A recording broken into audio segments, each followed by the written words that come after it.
اور 3 باتیں بتائیں جو کسی رشتے میں نہیں بتائیں. تمہیں سکون حاصل ہو، محبت ہو، غم خاری ہو، 3 چیزیں اس رشتے میں بتائیں: سکون، محبت، غم خاری. اور اس کے لیے طاقت و لفظ استعمال کر. یتفکرون ہے، للعالمین ہے، یسمعون ہے، یعقلون ہے. ان چاروں میں سب سے طاقتور لفظ ہے یتفکرون. تو یتفکرون کو یہاں ذکر کیا کہ موٹی عقل سے اس رشتے کی نزاکت سمجھ میں نہیں آئے گی اور اس کی طاقت سمجھ میں نہیں آئے گی. بہت غور سے سوچو گے تو اس رشتے کی قوت، اس رشتے کا اللہ کی نشانی ہونا تمہارے سامنے کھل کر آئے گا. تو بھائیو میرے عزیزو، ایک تو میں یہ آپ کے سامنے لانے کی کوشش کی کہ یہ رشتہ بہت اہم ہے، سب سے بڑا رشتہ، سب سے بڑا رشتہ. یہ کمزور پڑ گیا تو معاشرہ ٹوٹ جائے گا، یہ مضبوط ہوا تو معاشرہ مضبوط ہوگا.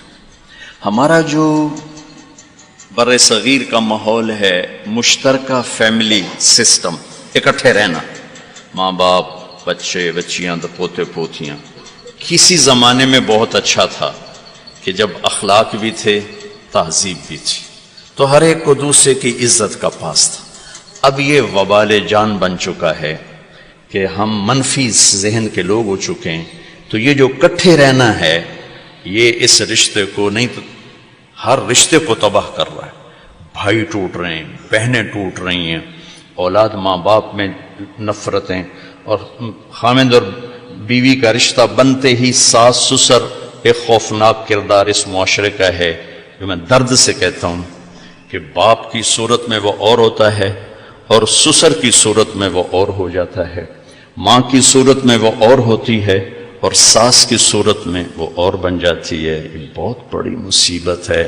اس میں دیندار، دنیا دار، حتیٰ کہ معذرت کے ساتھ عالم غیر عالم سب برابر ہو چکے ہیں، کیونکہ معاشرت اتنا طاقتور پیغام ہے کہ وہاں علم بھی ہار جاتا ہے اور وہاں فتوے بھی ہار جاتے ہیں اور وہاں معلومات بھی ٹھنڈی پڑ جاتی ہیں. معاشرت اتنی طاقتور چیز ہے جو آدمی کو جکڑ لیتی. ایک بات یہ کہنی تھی، یہ رشتہ بہت اہم ہے، بہت بنیادی ہے.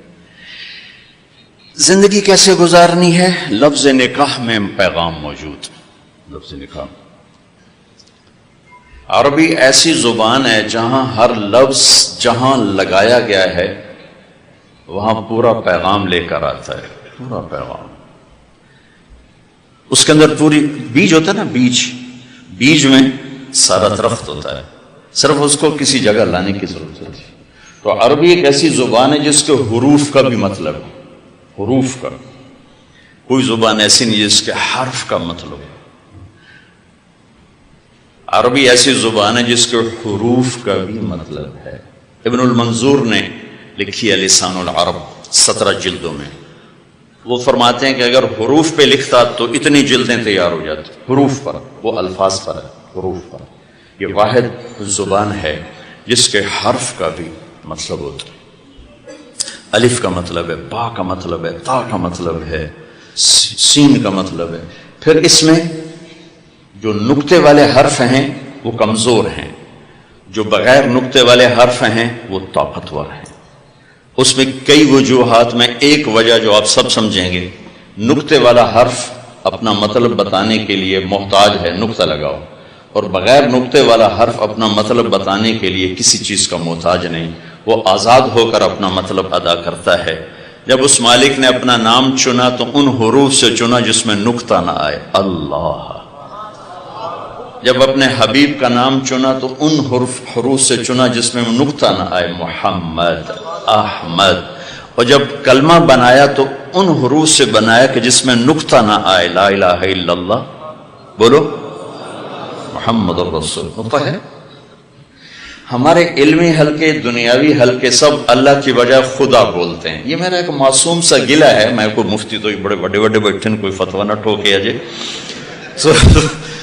مطلب خدا کہنا کوئی منع نہیں، سارے اکابر، سارے علماء استعمال کرتے چلے آئے ہیں، لیکن یہ جڑتا نہیں. اللہ کے ساتھ اللہ ہی جڑتا ہے، چونکہ اس نے خود کہا میرا نام اللہ ہے. اس نے کہا میرا نام خدا ہے. خدا ایک ترجمہ ہے، خدا ترجمہ ہے، نام نہیں ہے، ترجمہ ہے. اور ناموں کا ترجمہ نہیں ہوتا، نام کو نام سے پکارا جاتا ہے. میں یوں کہوں زاہد صاحب کو، مولانا دنیا سے بے رغبت صاحب کیا حال ہے؟ مولانا خوشبودار صاحب کیا حال ہے؟ یہ میرا جملہ معقول ہے؟ بولو. طیب، خوشبودار، زاہد، بے رغبت. تو کبھی سنا کسی نے آ کر ان سے کہا مفتی بے رغبت صاحب، مفتی خوشبودار صاحب؟ ہاں. اور یہ ایک واقعہ ہے، سیال قوم ہے راجپوتوں کی، ان کی آگے ایک شاخ ہے ڈنگے سیال، جنگ میں اچھے بڑے ذمہ دار ہیں. تو ہمارے ان سے قدیم تعلق ہے. تو جہانگیر ڈنگا اب تو فوت ہو گیا مرحوم، بڑا گھوڑوں کا شوقین تھا بڑا. تو اس نے فون کیا اپنے ایک دوست کو، جنگ شہر وہ گاؤں میں رہتے. آگے اس کی بیٹی نے اٹھایا، چھوٹی بیٹی. اس نے کہا آپ کے ابو کہاں ہیں؟ کہا وہ تو نہیں ہے. کہا اچھا ان سے کہنا کہ جہانگیر ڈنگے کا فون آیا تھا. ڈنگا کا کاسٹ ہے. تھوڑی دیر بعد اس کے دوست کا فون آیا ہنستے ہوئے. کہا یار جہانگیر میں آج تو بڑا لطیفہ ہو گیا. اسے کیوں ہے؟ اس نے کہا میں گھر آیا تو میری بیٹی میں نے آخیا ابو جہانگیر ٹیڑے کا فون آیا تھا. جہانگیر ٹیڑے کا فون آیا تھا. نام کا ترجمہ نہیں ہوتا، نام کا ترجمہ نہیں ہوتا، نام کا ترجمہ نہیں ہوتا. نام کو نام سے پکارا جاتا ہے. تو آپ سارے اہل علم بیٹھے ہو، کون سی بڑی بات ہے خدا سے ہٹ کے اللہ پہ آ جاؤ،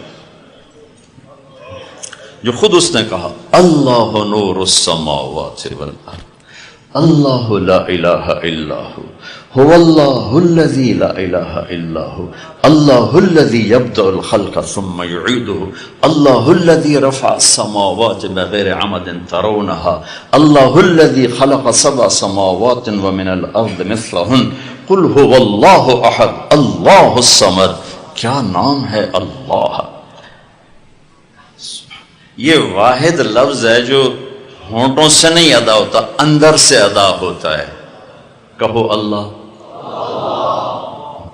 ہونٹ نہیں ہلتے، حلق بولتا ہے اللہ. کہو.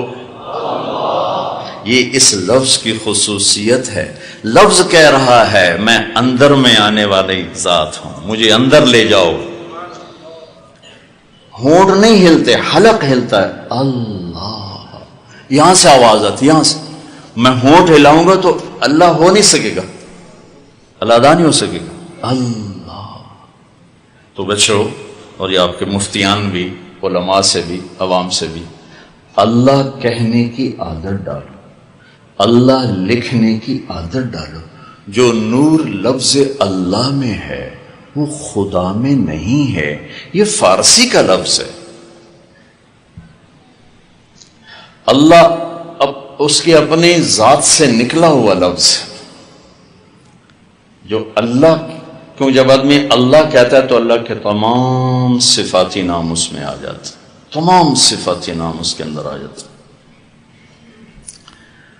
تو میرے عزیزو، اب عربی طلبہ ہو، عربی سے مناسبت پیدا کرو. صرف ضربہ یضرب ضربن پہ نہ رہ جاؤ. بدنی زید کتھو آ مریا ضرب زید ضرب، کدی مار کھا رہے کدی مار رہے، کدی روٹی کھا رہے کدی لتر کھا رہے، کدی روٹی کھا رہے کدی سوٹے مار رہے. اکل زید ضرب زید ضرب زید. ایک تاجر کہنے لگا مدرسے کے طلبہ غصے والے کیوں ہوتے ہیں؟ میں نے کہا یہ پہلا سبق ضرب یضرب ضربن پڑھتا ہے تو ان کے دماغ میں ضرب ضرب لگ جاتا ہے.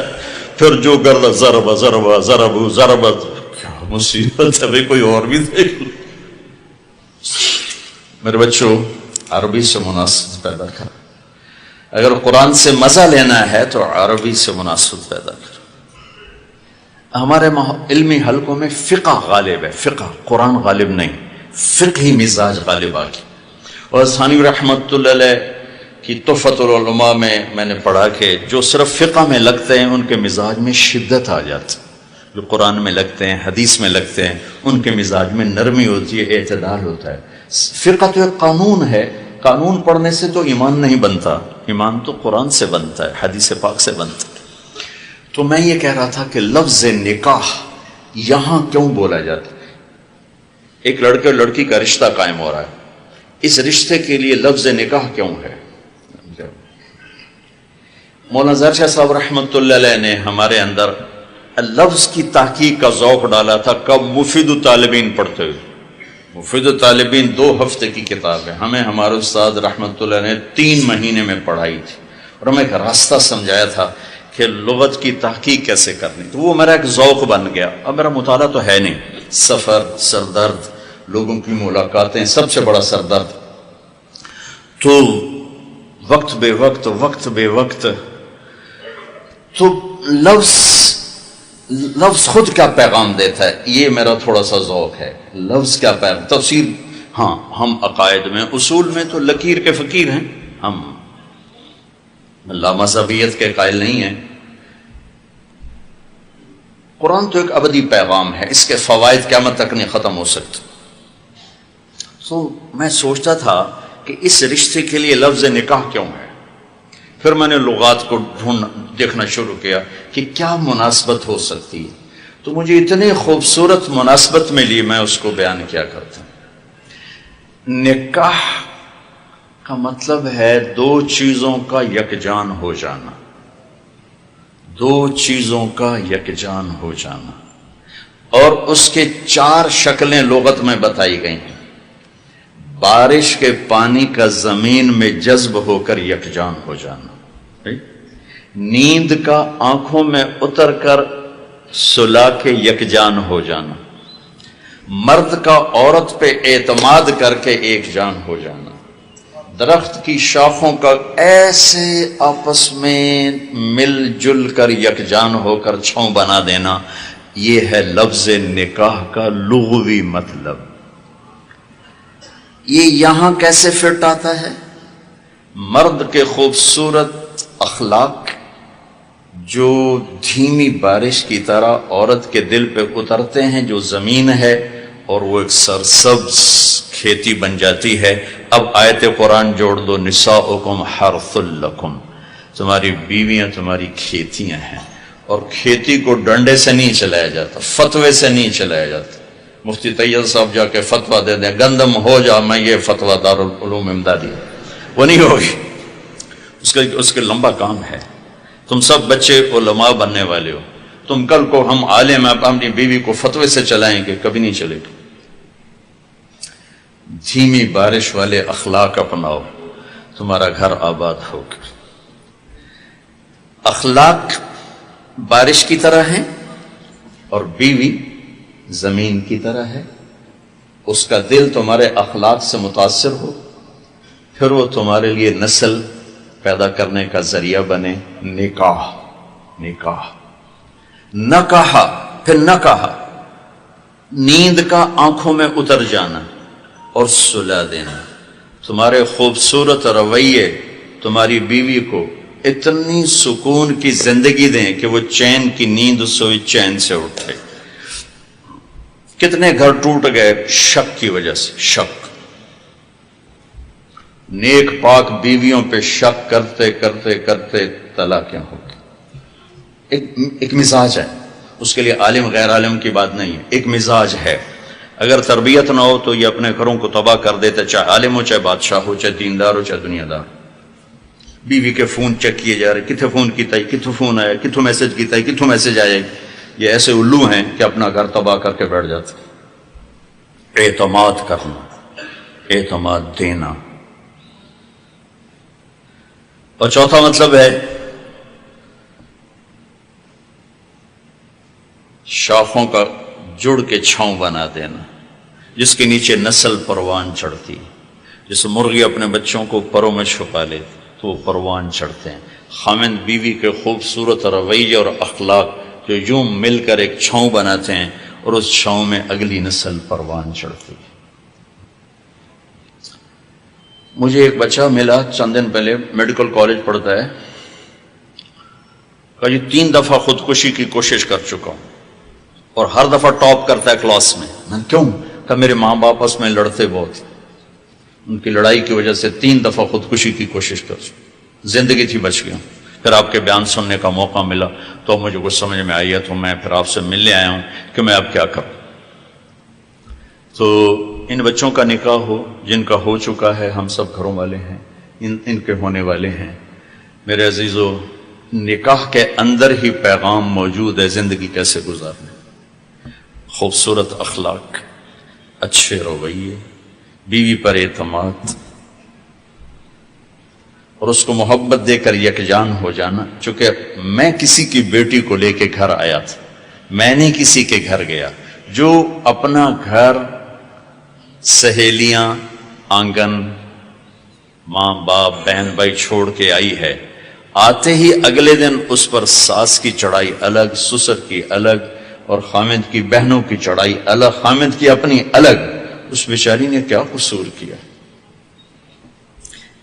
شریعت کیا کہتی ہے؟ یہ مفتی حضرات بیٹھے کہ اگر اس صاحب استطاعت ہے تو الگ گھر لے کر دے، اگر بچی مطالبہ کرے مجھے الگ رہنا ہے تو اس کو الگ گھر لے کر دو۔ اس کی ہمت نہیں کرائے پر لے سکتا ہے تو کرائے پر لے کر دے، اس کی ہمت نہیں تو گھر میں ایک حصہ پورشن اس کا الگ ہو، اس کی ہمت نہیں تو ایک کمرہ، ایک کچن، ایک ٹوائلٹ اس لڑکی آنے والی کا حق ہے۔ اگر اس کی بھی ہمت نہیں تو روزے رکھو، تے تسبیح پڑھو، کسی دے دینوں برباد نہ کرو۔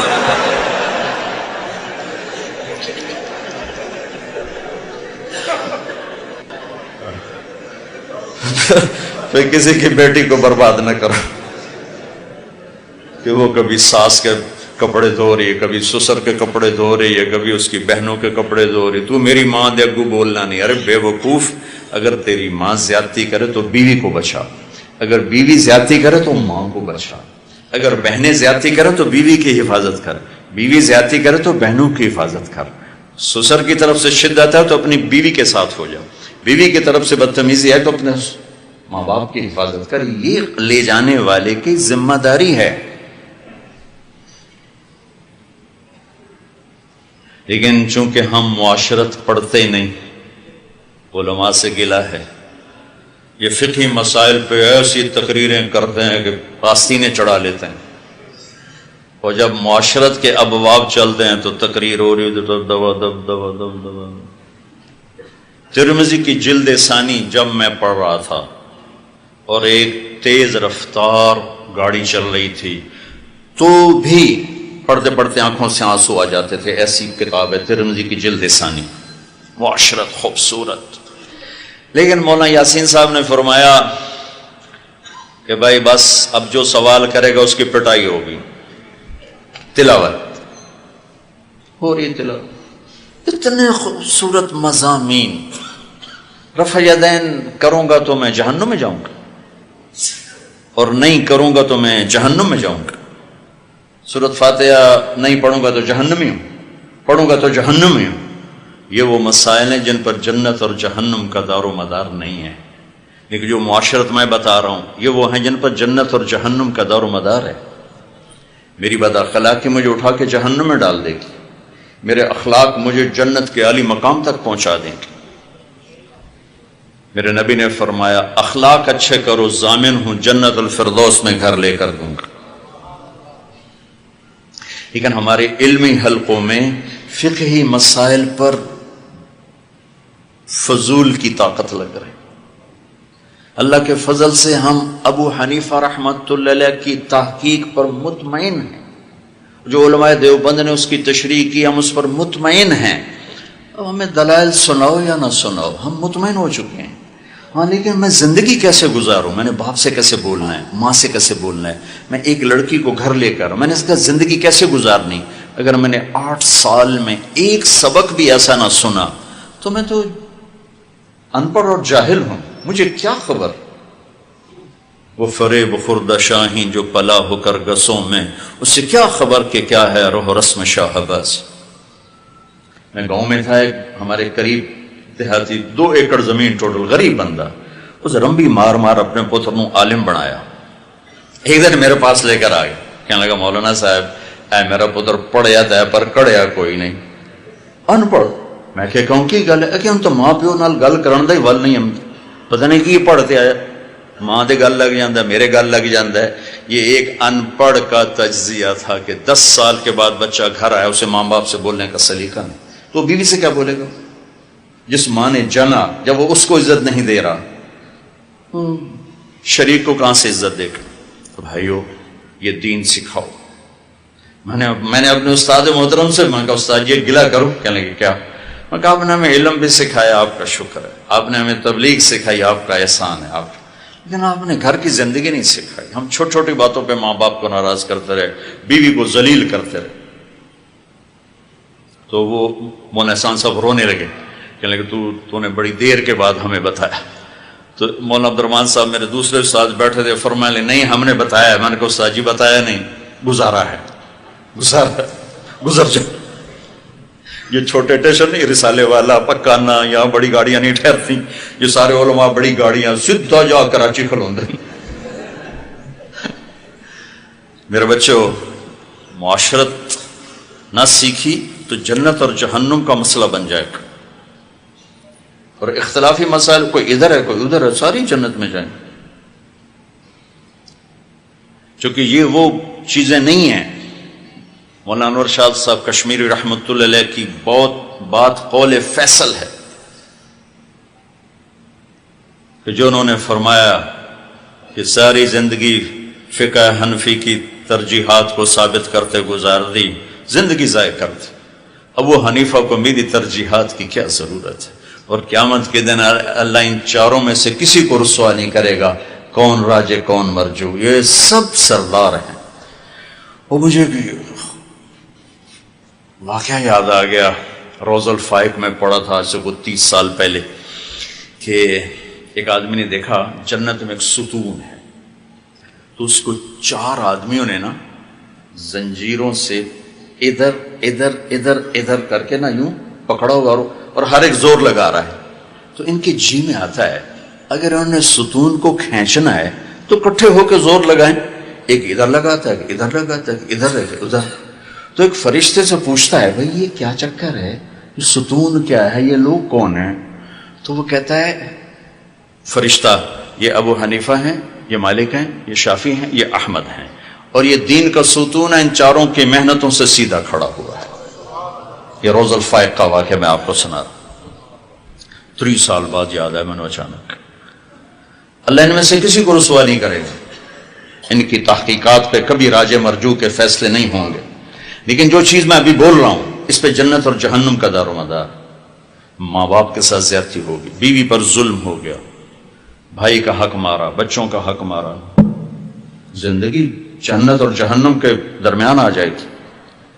بد اخلاقی، میرے نبی سے پوچھا گیا ایو سیئۃ اعظم، سب سے بڑی برائی کیا ہے؟ آپ نے کہا سوء الخلق والشح المطاع، بد اخلاقی اور بخل سب سے بری برائی، سب سے بڑی برائی۔ کہ ایو حسنۃ اعظم، سب سے بڑی نیکی کیا ہے؟ کہا حسن الخلق والتواضع والصبر علی البلاء، اچھے اخلاق، صبر، تواضع اور اچھے اخلاق کے حقدار سب سے زیادہ میرے رشتہ دار ہیں۔ رشتوں میں ماں ہے، باپ ہے، بیوی ہے، بچے ہیں، بہن بھائی، سب۔ اس رشتے کو محبت کا پانی پلاؤ، چین کی زندگی گزارو۔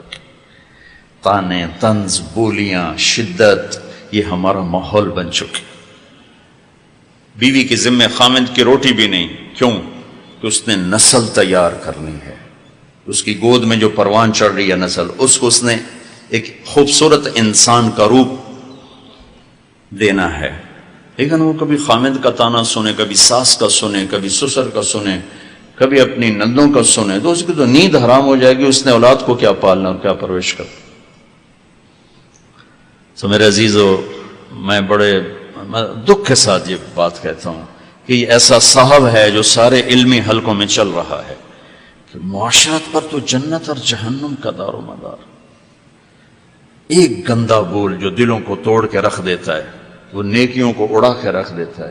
ایک میٹھا بول جو دلوں کو جوڑ دیتا ہے، وہ گناہوں کو بھی نیکیوں میں بدل دیتا ہے۔ اس لیے میرے عزیزو، اگر اپنے گھروں کو آباد کرنا ہے تو نبی والے اخلاق سیکھو۔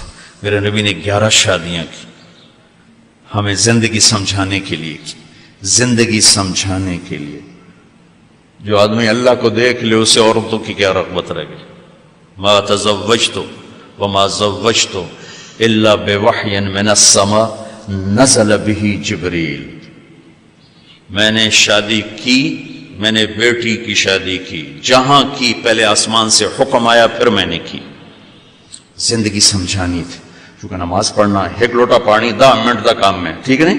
لیکن بیوی یا ماں یا باپ یا بہن یا بھائیوں کی طرف سے آنے والی شدت کو برداشت کرنا، یہ روئے میں درد اتر جاتا ہے، تب جا کر برداشت پیدا ہوتی ہے۔ یہ مشکل ترین دین ہے، معاشرت کا دین مشکل ترین دین ہے۔ اس لیے میرے نبی نے عملاً کر کے دکھایا۔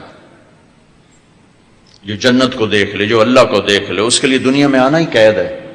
معراج میں اللہ کو بھی دیکھ لیا، جنت کو بھی دیکھ لیا، پھر آ کے شادیاں ہو رہی، 50 سال کے بعد 10 شادیاں، کس لیے تھی؟ زندگی سمجھائے۔ ہر بڑی عمر سے، چھوٹی عمر سے، برابر کی عمر، زیادہ مالدار، درمیانے لیول کی، اپنے جیسی مالدار، اپنے سے غریب، اپنا گھر، اپنا قبیلہ، اپنا خاندان، خاندان سے باہر، مطلقہ، بیوہ، کماری، جتنی نسبتیں عورتوں کی ہیں ساری نسبتوں میں شادی کر کے دکھائی۔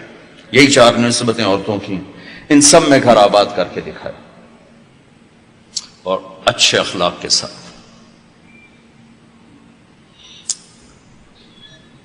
سفر جہاد کا، حضرت عائشہ اونٹ پہ بیٹھی، گلے میں دیکھا ہار غائب ہے، اتر گئی، میرا ہار ڈھونڈو، میں تو نہیں جاتا۔ تو میرے نبی کیا کہتے؟ چل بیٹھ، جہاد کا سفر ہے، تجھے ہار کی سوجھی ہوئی، چلو۔ آپ کہا چلو بھائی ہار ڈھونڈو سارے۔ سب کو ہار ڈھونڈنے پہ لگا دیا، ہار ملا نہیں۔ صحابہ سفر جہاد تھی، اور ایک ہار کے پیچھے آپ بیگم کی ناز اٹھا رہے ہیں، ڈھونڈو، نہیں ملا، رات ہو گئی۔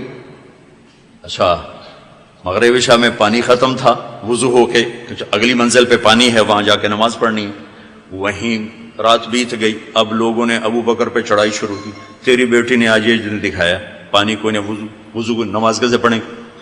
ابو بکر غصے میں گئے اما عائشہ کے خیمے میں، آگے اللہ کے نبی گود میں سر رکھے سو رہے، اب وہ بول بھی نہیں سکتے، سوئی ہوئی، تو وہ کہا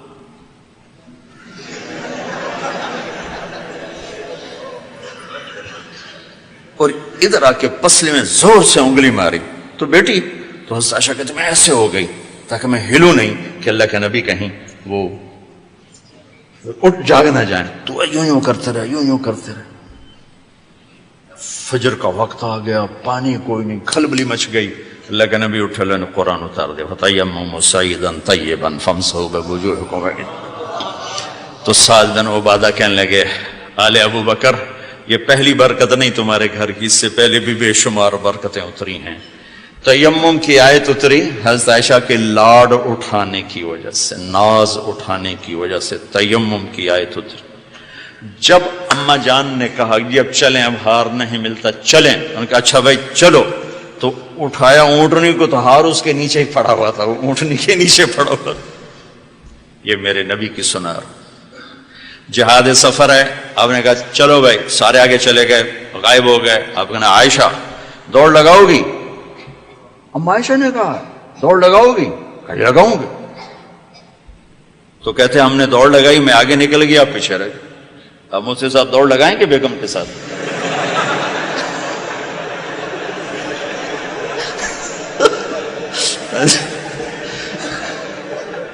میں تو شروع میں لگائی تھی بیگم کے ساتھ دوڑ، اور چند سال گزرے تو پھر آپ نے جہاد سفر، آپ نے کہا بھی آگے چلے جاؤ، آگے چلے گئے، سب غائب ہو گئے۔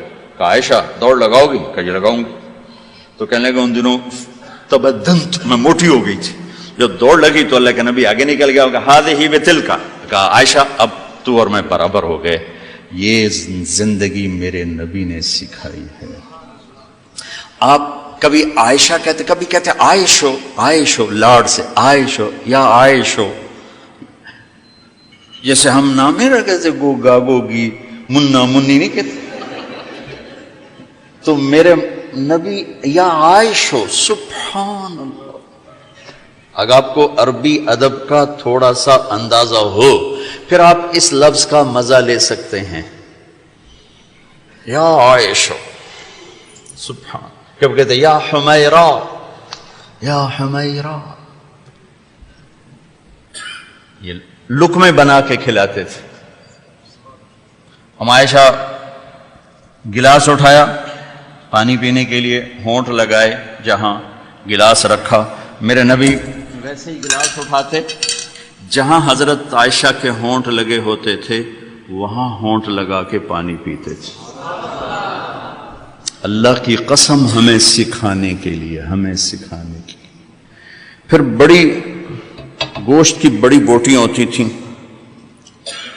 ابالی جاتی تھی، حضرت عائشہ سے اٹھاتی اور ایک دو جگہ سے نوچ کے کھاتی اور پھر رکھ دیتی. تو اللہ کے نبی اٹھاتے اسی گوشت کے ٹکڑے کو جہاں حضرت عائشہ نے کاٹا ہوتا تھا وہاں سے کاٹ کاٹ کے کھاتے تھے. میرے رب کی قسم یہ صرف ہمیں سکھانے کے لیے تھا. یہ ابواب پڑھانے کے ہیں. ان ابواب کو اگر آپ نے نہ پڑھا تو آپ ایک جاہل ہوگے گھر کی زندگی کے بارے میں. آپ کو کچھ پتہ نہیں ہوگا کہ گھر کی زندگی کیا ہوتی ہے، کیسے ہوتی ہے.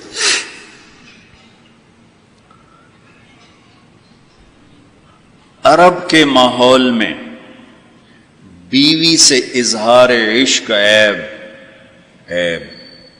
معشوق سے اظہار عشق فخر. میری بات سمجھ میں آ رہی؟ بیوی سے محبت کا اظہار عیب تھا، رن مرید زن مرید، تو ہمارے ہاں بھی ہے. اور معشوق سے عشق یہ ایک فخر کی بات تھی. یہ چند شعر سناتا ہوں. هل تبکین لیلا اذا مت قبلها وقام على قبر النساء النوائح. لیلا کے لیے اس کا مجنو، ہم تو مجنو کہتے ہیں، اس کا نام تھا توبہ. توبہ ابن السم الخفاجی، عراق کا قبیلہ. خفاج مکے میں آباد ہے اب بھی. نام آیا نا لیلا کا. کما لو اصاب الموت لیلا بکیتها وجاد لها دمع من العین صافح. لیلا کا نام آیا. واغبط من لیلا بما لا اناله بلا كل ما قرت به العین طائح. پھر بھی لیلا کا نام آیا. ولو ان لیلا الاخیلیۃ سلمت علی ودونی جندل وصفائح. لیلا کا نام آیا. 4 اشعار ہر بیت میں لیلا لیلا لیلا لیلا.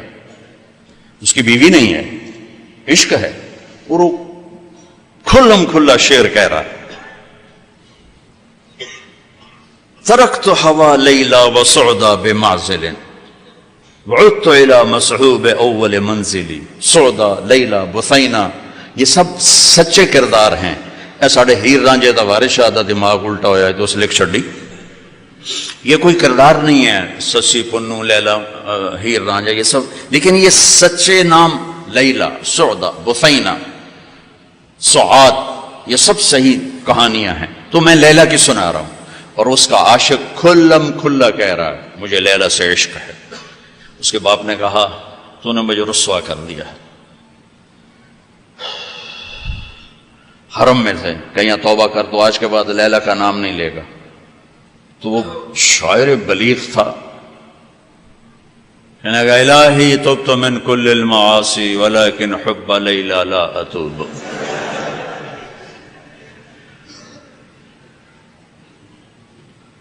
اللہم لا تسلبنی حبها ابدا ویرحم اللہ عبدا قال آمین. یہ 2 شعر پڑھ کے ابے کو سنا دی کہ یا اللہ ہر گناہ سے توبہ، لیلا کی محبت سے نہیں. جو میری دعا پہ آمین کہے اس کا بھی بھلا کر دے. یہ میں نے آپ کو عرب کا ماحول بتایا. اس ماحول میں کسی کا کہنا مجھے بیوی سے پیار ہے جگر گردے کا کام. یہ بات سمجھ میں آ گئی؟ اب سنو. مسجد میں محفل ہے اور میرے نبی سے ایک شخص پوچھتا ہے یا رسول اللہ من احب الناس الیک. آپ کو سب سے زیادہ کس سے پیار ہے؟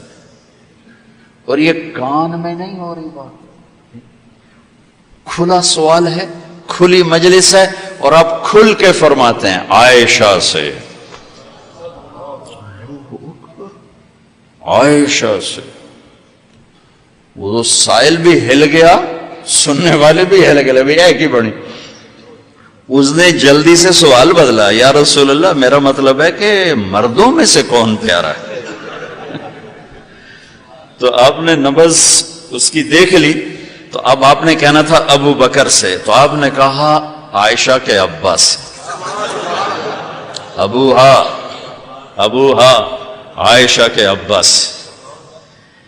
میرے بچوں، میرے محترم اساتذہ و مفتیان، یہ زندگی پڑھانے کی ہے جو ان کے کام آئے گی۔ انشاءاللہ رفع یدین کرنے والے بھی جنت میں جائیں گے، نہ کرنے والے بھی جائیں گے، اگر کبائر سے اجتناب ہے، محرمات سے اجتناب ہے تو اونچی آمین کہنے والی بھی جائیں گے، پس آمین کہنے والی بھی جائیں گے۔ یہ تو مختلف ہی چیزوں میں جنت جہنم کا پھر معیار نہیں رہ جاتا، پھر اولا غیر اولا کا معیار رہ جاتا ہے۔ لیکن جو چیزیں میں آپ کو زندگی کی بتا رہا ہوں، ان پر جنت اور جہنم کے فیصلے ہونے والے ہیں۔ تو اپنے گھروں کو اگر آباد کرنا ہے تو اپنے نبی والے خوبصورت اخلاق اپناؤ، جس سے میرا گھر آباد ہوگا، آپ کے گھر آباد ہوں گے۔ ایک آیت سنا دیتا ہوں جس میں پوری زندگی موجود ہے۔ ہن لباس لکم وانتم لباس لہن، تمہاری بیوی تیرا لباس ہے۔ اچھا، یہ اس سے تشبیہ ہے۔ آپ کا کیا خیال ہے؟ میں ابھی کپڑے بدل کر آیا ہوں، اس پر میں چائے گراؤں گا، خود سالن گراؤں گا؟ بلکہ وہ ضیافت میں جب کپڑے پہنے ہو نا دھلے ہوئے، تو ہم آستینیں چڑھا کے کھانا کھاتے ہیں کہ کہیں آستین سالن میں نہ ڈوب جائے۔ سامنے ہم کوئی رومال رکھتے ہیں کہ اس پر کوئی سالن کا قطرہ نہ گر جائے، کوئی چائے نہ گر جائے، کوئی داغ لگے تو فوراً دھوتے ہیں۔ کبھی دیکھا کسی نے اپنا کرتا پھاڑنا شروع کر دیا ہو؟ میں قربان جاؤں، قرآن کیا کلام ہے، ایک لفظ میں پوری زندگی سمجھا دی کہ جتنا لباس کو بچاتے ہو اتنا اس رشتے کو بچا لو تو زندگی آباد ہو جائے گی۔ ہن لباس لکم وانتم لباس لہن، اللہ عورتوں سے بھی کہہ رہا ہے کہ تیرا خامن تیرا لباس ہے، اور ہمیں کہہ رہا ہے تیری بیوی تیرا لباس ہے۔ دونوں کو اللہ نے سمجھا دیا کہ جتنا لباس کی حفاظت کرتے ہو اتنا اس رشتے کی حفاظت کر لو تو گھر آباد ہو جائے، غریب کا بھی مالدار کا بھی۔ گھروں کی آبادی کا تعلق نہ علم سے ہے، نہ فتوے سے ہے، نہ پیسے سے ہے، نہ فقر سے ہے۔ گھروں کی آبادی میٹھے بول سے ہے، اچھے اخلاق سے، محبت سے، اظہار محبت سے۔ ڈاکٹر عبدالحی رحمۃ اللہ علیہ کی پڑھ رہا تھا میں واقعات، تو اس میں انہوں نے خود ہی اپنا ایک واقعہ ارشاد فرمایا کہ میں اپنے ایک مرید کے گھر گیا کھانا کھانے، تو کھانا بہت بڑھیا تھا، تو فرمایا کہ کس نے کھانا بنایا؟ کہا جی بیگم نے۔ کہا بلاؤ۔ بلا کر کہا بیٹی آپ نے کھانا بہت اچھا بنایا تھا، آپ کا شکر گزار ہوں۔ تو اس نے رونا شروع کر دی۔ تو ڈاکٹر صاحب رحمۃ اللہ علیہ فرمانے لگے بیٹی رونے کی کیا بات ہے؟ کہا حضرت آپ کے مرید کے پاس 30 سال ہو گئے، ایک دفعہ کبھی اس نے نہیں کہا تو نے کھانا اچھا بنا تھا۔ بھائیو حوصلہ افزائی کرو، تعریف کرو۔ دیکھو خوشامد حرام ہے، تعریف تو حق ہے۔ وہ جو آتا نا اس کے منہ میں مٹی ڈالو، اس سے مراد تعریف نہیں، خوشامد۔ میں بڑے اشکال میں رہتا تھا کہ حوصلہ افزائی تو حق ہے، اور یہ آ رہا ہے کہ جو تعریف کرو اس کو منہ میں مٹی ڈالو۔ تعریف تو حوصلہ افزائی ہوتی ہے۔ پھر ابن ماجہ پڑھاتے ہوئے میرے سارے سوال حل ہو گئے۔ یا معاذ ایاک والتمادع فإنہ الذبح، معاذ خوشامد سے بچنا، یہ ذبح کر دینا ہے۔ یہ جہاں جہاں یہ لفظ آتا ہے تعریف کرے منہ میں مٹی ڈالو، خوشامد خوشامد خوشامد۔ تعریف تو میرے نبی تعریف کر رہے، اپنے صحابہ کی کتنی تعریف فرما رہے، موقع موقع پر ان کی تعریف فرما رہے ہیں۔ تو اپنے رشتوں میں، اپنے رشتوں کو پانی لگاؤ، میٹھے بول کے ساتھ تعریف کرو۔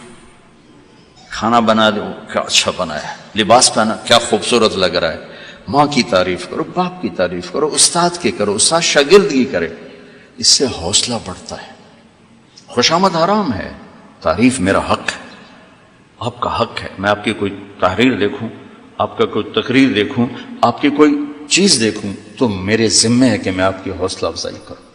تو رشتوں کو پانی پلانے کے لیے حوصلہ افزائی، تعریف، کمیوں سے درگزر، اس سے میرے عزیزوں گھر آباد ہوتے ہیں۔ وہ عالم کا گھر ہو، مفتی کا گھر ہو یا کسی ان پڑھ کا گھر ہو، گھروں کی یہ شکل و صورت 4 دن کا کھیل ہوتا ہے، پھر کشش ختم ہو جاتی ہے، لیکن حسن سلوک، حسن اخلاق ایسا حسن ہے جو ہمیشہ چڑھتے سورج کی طرح چڑھتا ہے، کبھی ڈھلتا نہیں۔ سورج تو نصف النہار پہ آ کے ڈھل جاتا ہے، اخلاق کا سورج موت سے بھی نہیں ڈھلتا ہے، یہ چڑھتا جاتا ہے، چڑھتا جاتا ہے۔ تو اپنے گھروں کو آباد کریں حسن سلوک کے ساتھ، حسن اخلاق کے ساتھ۔ میرے نبی حضرت میمونہ کے گھر میں تھے، اب رات کو پیشاب آیا، باہر نکلے، پیچھے آنکھ کھل گئی اماں جان کی، دیکھا بستر خالی، چکر دے دیا ان کو، سوکن پنے نے، کہنے لگی اچھا میری باری میں مجھے چھوڑ کر دوسری بیوی کے پاس چلے گئے۔ وہ سوکن پن، کنڈی لگا دی، اللہ کے نبی آئے، دروازہ بند، آپ نے دستک دی، میمونہ دروازہ کھولو، کہا میں تو نہیں کھولتی۔ آپ نے کہا کیوں؟ کہا مجھے چھوڑ کے دوسری بیوی کے پاس چلے گئے۔ کہا اللہ کی بندی انی حاقن، حاقن کہتے ہیں زور سے پیشاب آیا۔ کہا مجھے پیشاب آیا تھا بڑے زور کا۔ کہا کوئی پیشاب نہیں، مجھے پتا ہے آپ کہاں گئے ہیں۔ وہ حضرت عائشہ پیشاب ہو رہا تھا، تو آپ نے کہا اب میمونہ انا رسول اللہ، میں اللہ کا رسول ہوں، صرف تیرا خاوند نہیں ہوں، میں کیسے خیانت کر سکتا ہوں؟ پھر ان کو کرنٹ لگا، ہوئی پہلے وہ سوکن پن آئے گا تھا، سوکن، کن کیسے کہتے ہیں؟ لوہے کو تیز کرتے ہوئے، دھار بناتے ہوئے جو چھوٹے چھوٹے ذرات اڑتے ہیں نا، ذرات، اس کو کن کہتے ہیں۔ آنکھ میں پڑ جائے نا تو آنکھ آدمی تڑپ جاتا ہے، تو جس کی آنکھ میں 100 ذرے پڑ جائیں اس کا کیا حال ہوگا؟ یہ ہے سوکن، سوکن اس سے ہے کہ آنکھوں میں 100 ذرے پڑ گئے، بشر ہے۔ تو انہوں نے کہا، آپ نے کہا میں اللہ کا رسول ہوں، میں خیانت کر سکتا ہوں؟ پھر تو جا کے نا دروازہ کھولا ڈرتے ڈرتے، تو اللہ کے نبی مسکراتے ہوئے آئے اور آ کر اپنے چارپائی پہ بیٹھے، ایک لفظ نہیں بولا، ایک لفظ۔ میرا عزیزو، یہ میرے نبی کی خوبصورت زندگی ہے جس میں یہ سارے دروس موجود ہیں۔ زندگی کو حسین بنانے کے لیے پیسہ نہیں چاہیے، اخلاق چاہیے، شکل صورت بھی نہیں چاہیے، اخلاق چاہیے، اچھے اخلاق، میٹھا بول، ایک بول پہ دل خرید لو۔ میں سناتا رہتا ہوں، سنا کے پھر بس کرتا ہوں۔ میری زندگی سفروں میں گزر گئی، ذوق تھا پڑھنے پڑھانے کا، مقدر میں تبلیغ تھی، تو بس کبھی عرش پر کبھی فرش پر، کبھی ان کے در کبھی در بدر، غم عاشقی تیرا شکریہ میں کہاں کہاں سے گزر گیا، کبھی راستوں میں تنہا کبھی ہوں ورود صحرا، میں جنوں کا ہم سفر ہوں میرا کوئی گھر نہیں ہے۔ تو زندگی گزر گئی سڑکوں پر، پھر ٹرکوں بسوں کے پیچھے جملے ہوتے ہیں، وہ میں نے جوڑے ہوئے ہیں۔ تو نئی بس کے پیچھے لکھا ہوتا ہے ویکھ ٹور چکوری دی، چکور نخرے سے چلتا ہے۔ میں نے زامبیا کے جنگل میں چکور دیکھا نا، تو مجھے پتا چلا کہ ویکھ ٹور چکوری دا کیا مطلب ہے۔ کوئی چکور بڑے نخرے سے چلتا، جب پرانی ہوتی ہے تو لکھا ہوتا ہے ہارن دے کر پاس کریں، جب اور پرانی ہوتی ہے تو لکھا ہوتا ہے یا پاس کر یا برداشت کر، جب وہ اور پرانی ہو تو ایک ملنگ بنا ہوتا ہے، لکھا ہوتا ہے نہ چھیڑ ملنگانو۔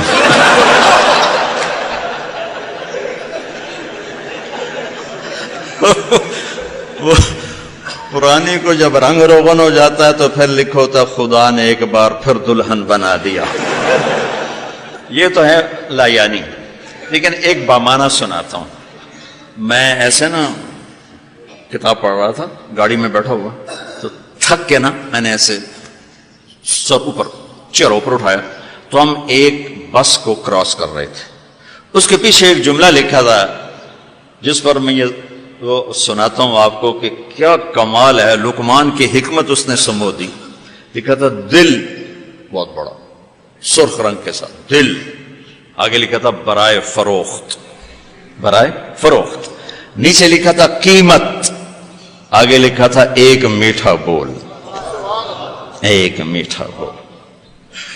بچوں آپ کے ساتھ علم کی نسبت ہے، سختی کا بول نہ بولنا، شدت کے بول نہ بولنا۔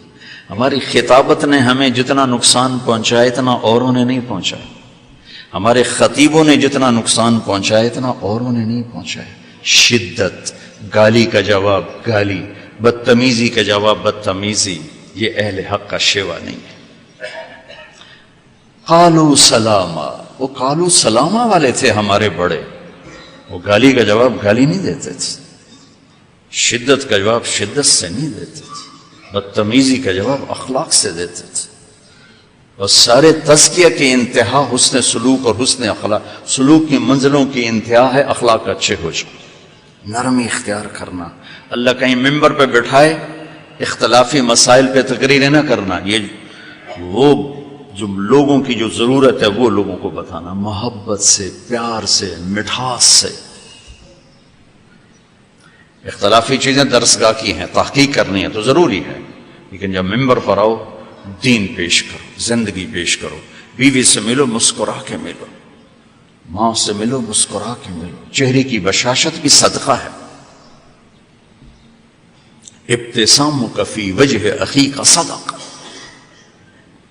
اور بیوی گرم ہو جائے چپ ہو جاؤ، کام ختم ہو جائے۔ ایک نوجوان آیا کہنے لگا میرا بیوی سے جھگڑا رہتا ہے، کوئی تعویذ دو۔ میں نے کہا بیویوں پہ تعویذ نہیں چلتے ہوتے۔ میں نے کہا تو کیا کروں؟ میں نے کہا ایک سنت پہ عمل کرو، جب بھی کھانے پر بیٹھو 2-3 لقمے ہاتھ سے کھلا دیا کرو۔ اس نے کہا اس سے کیا ہوگا؟ میں نے کہا پہلے تم کرو پھر دیکھو کیا ہوتا ہے۔ 2 ہفتے بعد اس کا فون آیا، ویسے ہی حال پوچھنے۔ تو میں نے کہا میری بات کا کیا ہوا؟ کہا جی کچھ نہیں ہوا۔ میں نے کہا کیوں نہیں کیا؟ کہا مجھے شرم آتی۔ میں نے کہا لڑتے ہوئے شرم نہیں آتی؟ سنت میں عمل کو تو شرم آتی۔ جامع پہلوان آ گیا تھا ادھر تقسیم کے، امرتسر کا تھا، کشمیری، تقسیم کے بعد لاہور آ گیا تھا۔ سبزی لیتے ہوئے کوئی جھگڑا ہو گیا، سبزی والے اس نے وہ وزن کرنے والا باٹ اٹھا کے مارا، یہاں لگا، خون نکلا ہے۔ اس نے وہ پگڑی کو کھول کے نیچے سے پھیر کے یوں باندھ کے چل پڑا۔ تو لوگوں نے کہا پہلوان جی، گاما پہلوان منفرد گزرا، 50 سال میں کبھی شکست نہیں کھائی۔ تو جیسے آپ کو خون نکال دیا، آپ چپ کر کے چل پڑے، کہنے لگا ماڑے نو مار دیا شرم آمد، ماڑے نو مار دیا شرم آمد۔ عورت کمزور ذات تو بے وقوف آدمی، چل۔ میں نے جو کہا کر۔ گھنٹے بعد اس کا فون آیا، کہا مولانا میں نے جو اس کے منہ میں لقمہ ڈالا اس کا منہ کھلا رہ گیا، کرنے لگی۔ کہنے لگے تم خود تو نہیں کر سکتے، کس نے یہ سبق سکھایا؟ کہنے لگے میں نے کہا مجھے مولوی طارق جمیل نے سکھایا۔ اس نے ایسے جھولی اٹھا لیا، اللہ اس کا بھلا کرے جیسے تمہیں انسان بنا ہے۔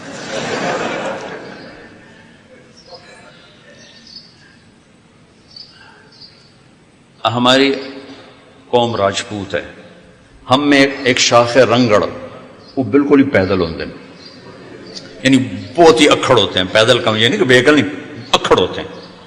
تو ایک ہمارے قریبی دوست، وہ ہمارے ساتھ ایسی جماعت میں چلتے، میں روز میری یہ باتیں سنتے، مجھے نہیں پتا گھر میں کیا تبدیلی آ رہی۔ میں نے ان کے گھر فون کیا، میں نے کہا امین بھائی ہیں؟ کہا جی کوئی نہیں۔ بیگم نے کہا کوئی نہیں۔ میں نے کہا بتا دینا۔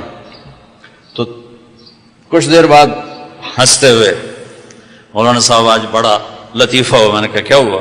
میں نے کہا میں گھر میں آیا تو میری بیگم نے کہا وہ تھارے مولوی کا فون آیا تھا۔ میں نے کہا کون سا مولوی؟ کہا وہی جس نے تمہیں رنگڑ سے انسان بنا دیا۔ تو میں نے کہا میں پہلے انسان نہیں تھا۔ کہا نہیں۔ کہا وہ کیسے؟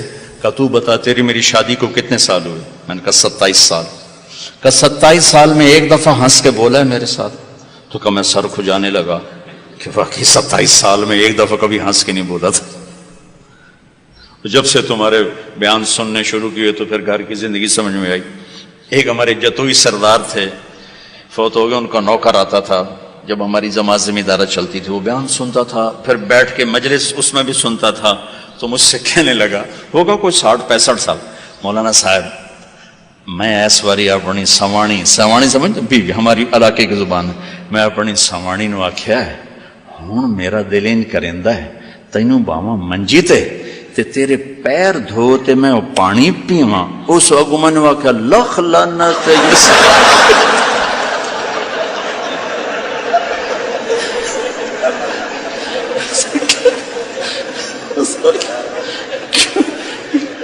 ساری حیاتی مینوں لتر مارے نہیں، جس لے میرے چٹے وال ہو گئے ہونا نا میں تیرے پیر دھوتے پیواں، میں انہوں آکھیا مینوں پتہ ہی کوئی نہ ہے بھئی سوانی نال بھی چنگا کریندا، مینوں تو ہن پتہ لگا بھی چنگا کریندا۔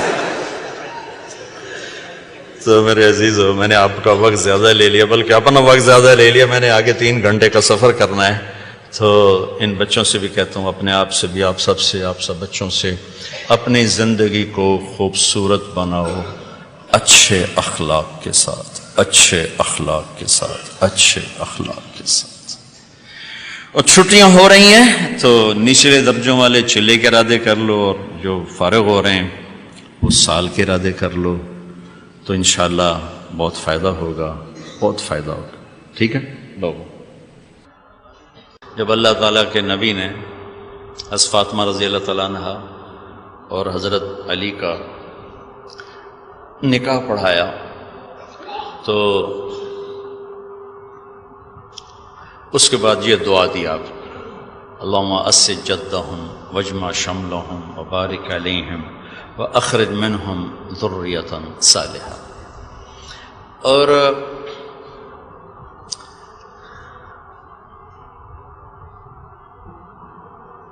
نکاح میں تکلف بھی سنت ہے، اور سادگی بھی سنت ہے، اور درمیانہ بھی سنت ہے، یہ ساری چیزیں مسنون ہیں۔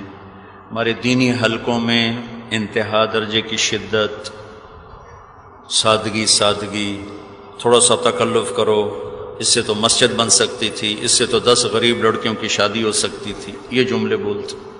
ہمارے دنیاوی حلقوں میں خرافات، لاولاب اور منکرات، اس کا نام شادی، وہ بھی غلط ہے، یہ بھی غلط ہے۔ میرے نبی کی زندگی میں سارے نمونے موجود ہیں۔ جب نکاح کے بعد جب رخصتی کا موقع آیا تو آپ نے حضرت عائشہ، حضرت حفصہ، حضرت ام سلمہ، یہ 3 ایک جماعت تھی، باقی ایک جماعت تھی، ان تینوں سے فرمایا کہ تمہیں پتہ ہے مجھے فاطمہ سے کتنا پیار ہے، میری بیٹی کو دلہن بناؤ، میری بیٹی کو دلہن بناؤ۔ ایک ہمارے ساتھی فوت ہو گیا، کہنے لگا میں تو جڑے کپنا بیٹھی آئی انجیں ہی ٹور چھڑی، وہ اس کو فخر سے بتا رہے تھے۔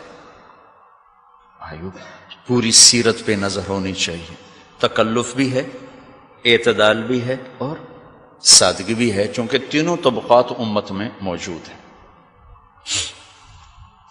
امام مالک رحمۃ اللہ علیہ، لیث بن سعد اور امام مالک ایک زمانہ ہے، فقاہت میں دونوں برابر ہیں۔ نسیم میں امام مالک آگے نکل گئے کہ ان کی فقہ چلی، ان کی مصر میں ختم ہو گئی، بہت مالدار تھے، 50,000 دینار سالانہ آمدن تھی، سخیوں کے بادشاہ تھے۔ جب وہ سفر فرماتے تھے دریائی تو ایک بیڑے میں خود اور ان کے علماء طلبہ، دوسرے بیڑے میں اہل خانہ، اور تیسرے بیڑے میں باورچی اور کھانے کا نظام ہوتا تھا۔ امام مالک نے خط لکھا کہ میں نے بیٹی کی شادی کرنی ہے تو اس کے لیے عصفر کی بوٹی دو جس میں کپڑے رنگین بنانے ہیں۔ مالک جیسی ہستی، عصفر وہاں مہنگا تھا، مدینے میں، مصر میں سستا تھا، تو انہوں نے 10 جوڑے بنانے تھے، 5 بنانے تھے، 20 بنانے تھے، تھوڑا سا چاہیے تھا۔ امام مالک نے 30 اونٹ بھر کے بھیج دیے، عصفر کے 30 اونٹ، انہوں نے کچھ استعمال کی اور باقی 500 دینار میں فروخت کی، 500 دینار، جو کروڑ کے لگ بھگ بن جاتا ہے۔ امام مالک نے اتنا اہتمام فرمایا اپنی بیٹی کی رخصتی کے لیے کہ مصر سے زعفرانی رنگ کی بوٹی منگوائی، جس سے ان کو دلہن کے کپڑوں کو رنگین کرنے کے لیے، تیار کرنے کے لیے۔ تو یہ سارے میرے نبی کے ہی نمونے ہیں۔ زینب کے ولیمے پر سارے مدینے والوں کو کھانا کھلایا گیا۔ حضرت علی رضی اللہ عنہ اہتمام سے تشریف لائے، اونٹنی پر آئے، عقیل آئے، سلمان فارسی آئے، اور آپ نے بڑے عزت کے ساتھ علی کو اندر لے گئے، فاطمہ کو اٹھا کر ان کا ہاتھ پکڑ کے علی کے ہاتھ میں دیا اور فرمایا کہ علی تجھے نبی کی بیٹی مبارک، تجھے نبی کی بیٹی مبارک۔ اور فاطمہ سے فرمایا بیٹی مجھے جو سب سے زیادہ محبوب تھا میں نے تیرا ہاتھ اس کے ہاتھ میں دے دیا۔ تو یہ ساری چیزیں بھائیو، نہ غریب تکلف کر سکتا ہے، نہ مالدار صادق پہ آ سکتا ہے، لہذا شریعت نے سب کو راستے بتائے ہیں، سب کو نمونے بتائے ہیں۔ تکلف ہو، نافرمانی نہ ہو۔ حضرت عمر کا گزر ہوا، کچھ شور شرابہ تھا، آپ نے فرمایا یہ کیا ہو رہا ہے؟ کہا جی شادی ہو رہی ہے۔ تو آپ نے فرمایا انہیں کہو ڈھول تو بجائیں، ڈھول تو بجائیں۔ کہ شریعت کو سمجھنے کے لیے صرف فقہ اور سیاست اور قرآن کافی نہیں، سیرت ساتھ، سیرت میرے نبی کی، صحابہ کی سیرت، پھر جا کے ساری تصویر واضح ہوتی اور سامنے آتی۔ اللہم اسر جدہم واجمع شملہم وبارک علیہم واخرج منہم ذریۃ صالحہ۔ اللہم اسر جدہم واجمع شملہم وبارک علیہم واخرج منہم ذریۃ صالحہ۔ اللہم اسر جدہم واجمع شملہم وبارک علیہم واخرج منہم ذریۃ صالحہ۔ اللہم الف بین قلوبہم واصلحہم واصلح ذات بینہم۔ اللہم الف بین قلوبہم واصلحہم واصلح ذات بینہم واوزعہم ان یشکروا نعمتک التی انعمت علیہم وعلی والدیہم الہ الحق آمین۔ وصلی اللہ تعالی علیہ وسلم۔ السلام علیکم ورحمۃ اللہ وبرکاتہ۔